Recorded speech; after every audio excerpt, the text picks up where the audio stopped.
Legs bent by blue. The way you take books with you, you take the rope with you.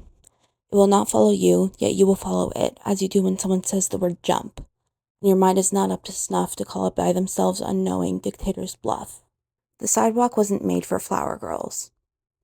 There's a lot of nectar in the dumpster. My chunky sneakers splayed like drawn curtains, wings as much as legs bent in butterfly shape and form.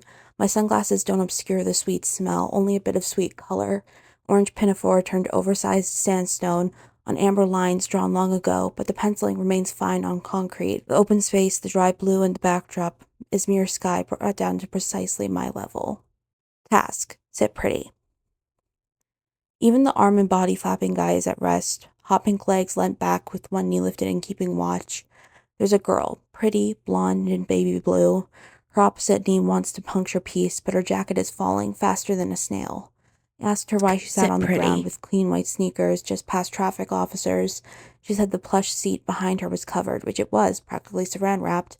But she's a girl, pretty, blonde, and baby blue. But there were things left claimed and unclaimed, and then she wanted to puncture the peace. I am boxed in, or I go up. I have a soundboard I have trouble hearing. I do not have an eye on the road, touched by the same wind rustling the leaves the trees have. I have beauty, but what is there to say of the world? Between me and I. Screw you. My stance is not precarious. I hate you. My clothes make me look strong. I'm not you.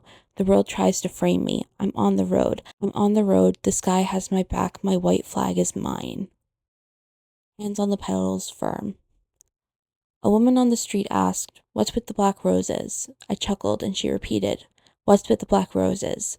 My bike carries the toll of death, and I am but Sisyphus pushing it forward, ignoring the breeze blowing in my giant sleeves a shade paler than me, and trying to urge us closer to a day I'll never see, but the roses might. We the girls. Boots exist beyond energy. Heels like ice-pick thin daggers, belts and ropes, exist beyond strokes of teal, berry, lemon, paired with maxi skirts and persons, chic beyond chivalry and the blurry girls. You are what you eat. I am not but lightning, for I devour the fire my body creates like photosynthesis births sugar. It might exist beyond the wall, past me, past windows, but this is my kind of war of attrition, where walls do not speak for themselves. Lightning does. Matchy crop tops do. The stool off to the side itself, beside itself, screams in quiet, glossy wood looking all too red, no essence if not for sitting. Thunder cold flavor.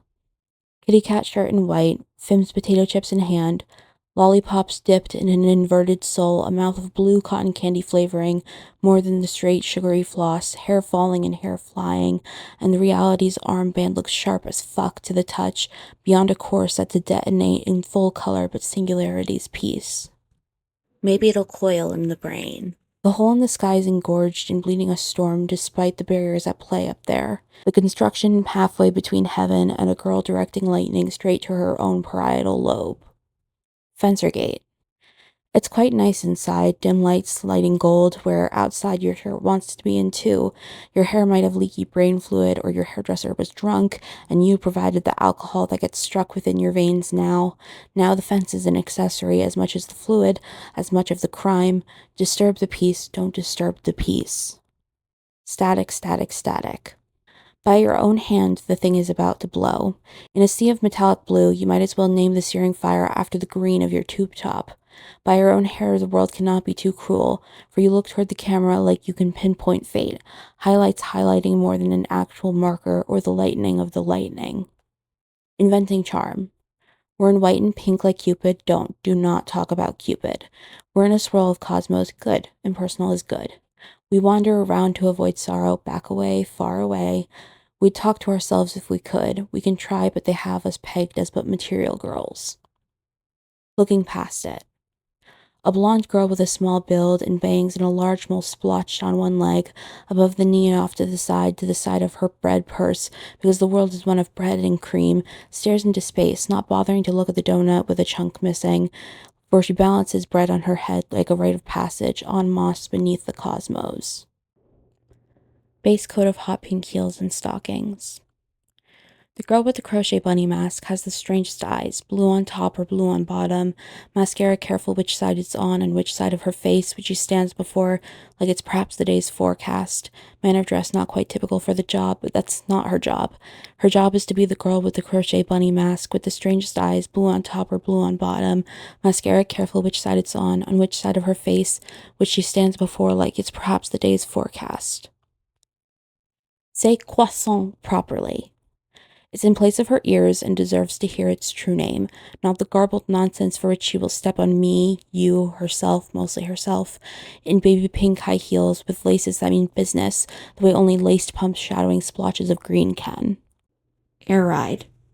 Shadows of hair like myelin sheaths in the air, shadows of arms perched on nothing, shadows of wings posed opposite the back, for perhaps the heel's shapes and shadows were too odd, and a girl with myelin sheath hair and a prudent face. All the ways to say open. I am giant, not too giant deal. I eat the Fruit Loops the copters fly my way, my sweet mouth coral ajar, my illustrious mind bubblegum agape. I will not swipe them away with nails, dainty but dangerous and gummy. I am giant, not too giant deal.